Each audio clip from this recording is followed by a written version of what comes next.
ఉజ్జయిని మహంకాళి అమ్మవారి ఆలయాన్ని ఇవాల్టి వీడియోలో చాలా డీటెయిల్డ్గా తెలుసుకుందాం.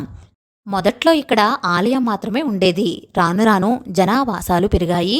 అసలు ఈ ఆలయ చరిత్ర గురించి తెలుసుకుందాం.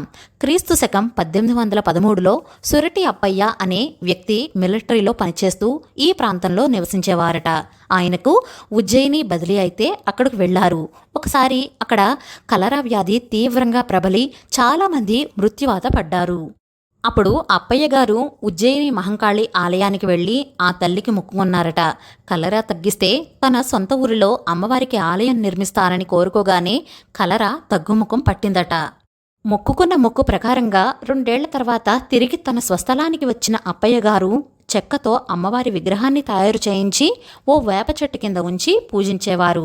ఆ తర్వాత అక్కడ చిన్న ఆలయ అమ్మవారి ఆనతి ప్రకారం అమ్మవారి విగ్రహం పక్కనే మాణిక్యాంబ విగ్రహాన్ని ప్రతిష్ఠించారు.